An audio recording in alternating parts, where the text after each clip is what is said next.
अगर आपने उपवास के साथ साथ समर्पण भी उनके चरणों में कर दिया, उनके शरणागत हो गए, हृदय में भी उनको धारण कर लिया, प्राप्त भी उनको कर लिया, सब कुछ सौंप भी उनको दिया, सारे कर्म भी उनके लिए किए, जाग भी उनके लिए रहे हो, ध्यान भी उनके लिए कर रहे हो, खा भी उनके लिए रहे हो, तो फिर समझो आपको कर्म करना आ गया।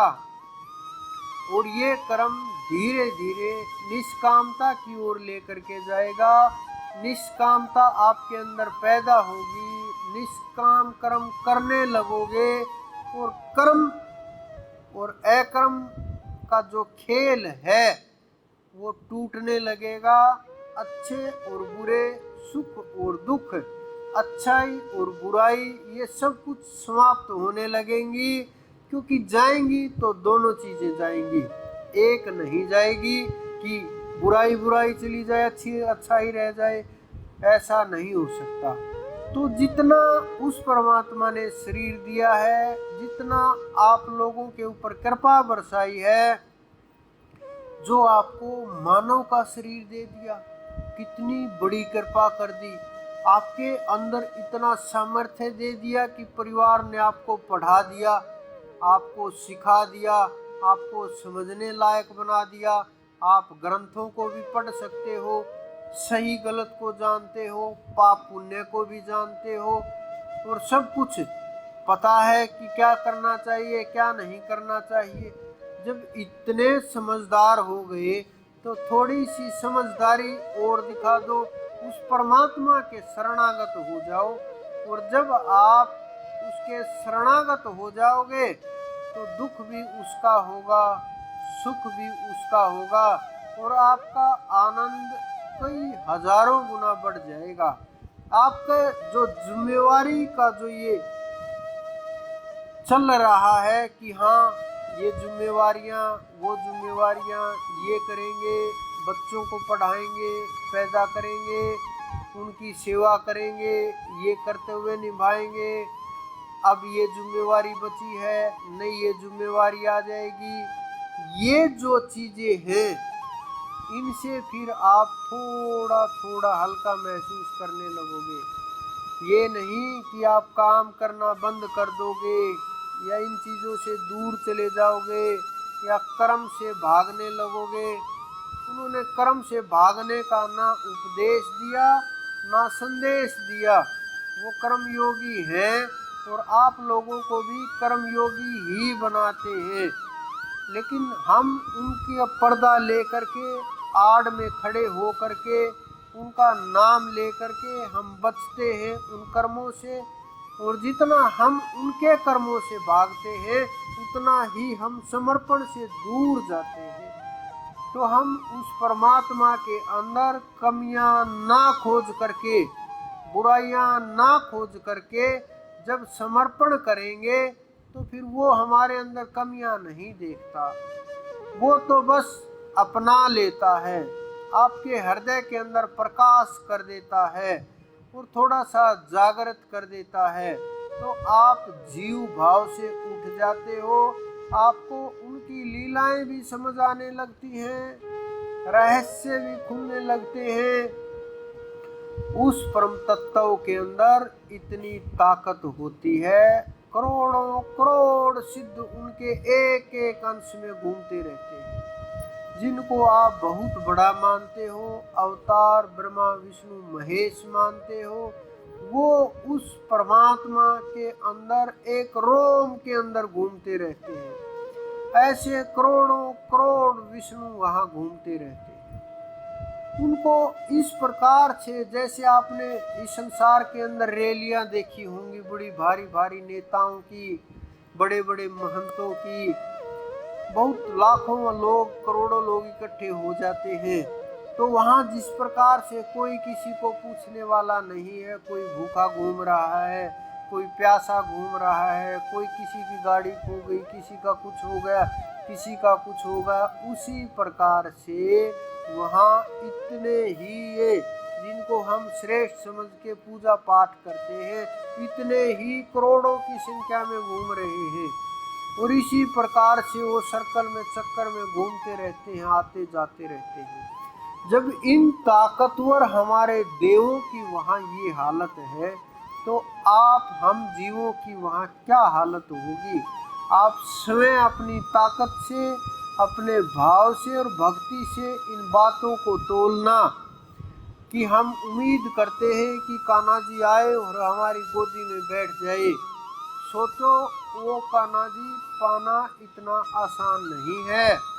वो इतना, जितना आपने सस्ता मान लिया, जितना आप समझ लिया कि ये तो कान्हा जी है और मैंने ले लिया और ये मेरे हैं, इतना आसान नहीं है उस तक पहुंचना। ये बात चाहे आप आज समझ लो, 10 वर्ष बाद समझ लेना, 100 वर्ष बाद समझ लेना, जिंदगी में जब आपको ये चीज समझ आ जाएगी, तब आप समझ लेना आपकी साधना शुरू हो जाएगी। नहीं तो आप कितना भी भागते रहो इस संसार से कितना भी दौड़ते रहो, ना ये भाग दौड़ खत्म होगी, ना सृष्टि का ये चक्कर टूटेगा, ना ये आपका जो 84 का चक्कर चल रहा है ये छूटेगा। बार बार यम की मार पड़ती रहेगी। हम वहाँ रोएंगे, चिल्लाएंगे, पछताएंगे कि आगे जाऊंगा, जब इतना भजन करके आऊंगा, यम तो देखते ही खड़ा हो जाएगा।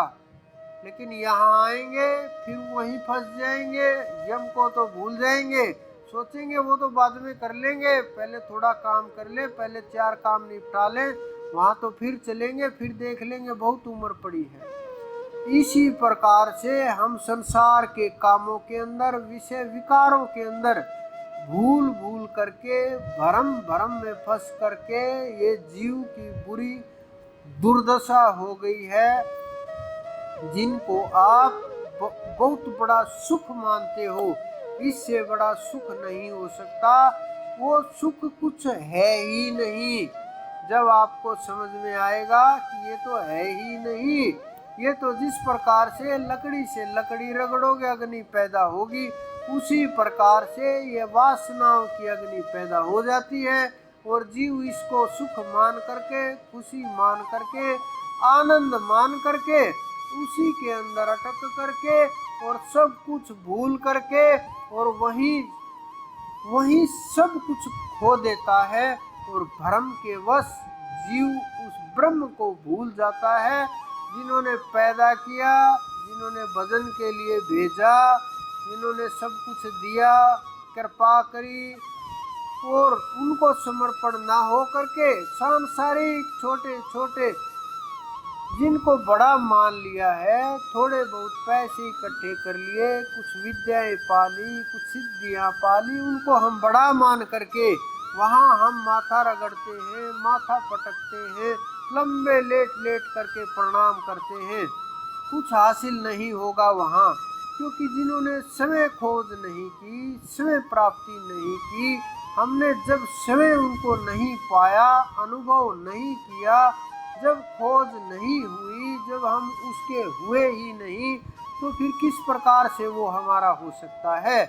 तो सबसे पहले आप जिस उद्देश्य से यहाँ आए हैं कि कुछ देर के लिए सुनेंगे, दर्शन होंगे, कुछ सीखने को मिलेगा, कुछ जानने को मिलेगा, तो उसका जो उद्देश्य है वो परमात्मा की प्राप्ति है, ध्यान है, सुमरण है और समर्पण है।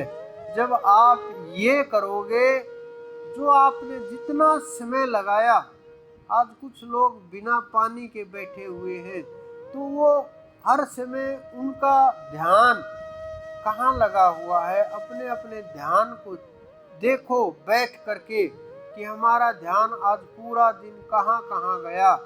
संसार के अंदर जब हम कार्य कर रहे थे तब कितना ध्यान था, आज कितना ध्यान है, सुबह कितना ध्यान था, दोपहर कितना था, शाम को कितना है, अब कितना चल रहा है।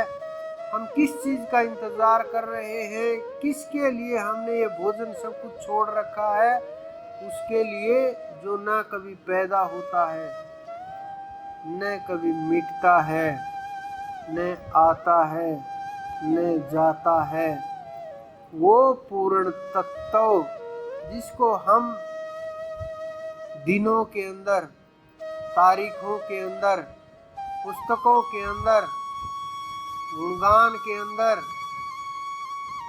और छोटे छोटे भोग वस्तुओं के अंदर, पदार्थों के अंदर बांधने की कोशिश करते हैं, वो पूर्ण तत्व बिल्कुल दूर की बात होती है। जब आपको ये रहस्य समझ आने लगेंगे तो आप अपने आप को जागा हुआ समझने लगेंगे। तब आप उस परमात्मा के समर्पण करते हुए पल भी नहीं लगाएंगे, क्योंकि ये रहस्य साधारण व्यक्ति, साधारण जीव नहीं समझ सकता। साधारण जीव वहाँ तक की सोच भी नहीं सकता। साधारण जीव मात्र वहाँ परमात्मा के दर्शन हो जाए, बस इसी से हम खुश हैं।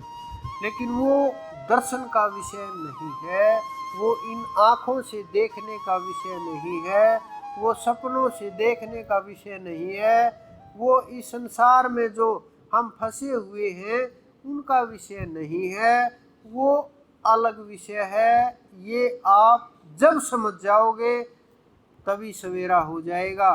तो आप ध्यान कीजिए, जितना ज़्यादा कर सकते हो सुमरण कीजिए, और उस सुमरण के साथ साथ समर्पण और अभ्यास, इसकी शुरुआत कीजिए। जब ये शुरुआत कर देंगे तो बस समझ लेना आपका कल्याण शुरू हो गया है।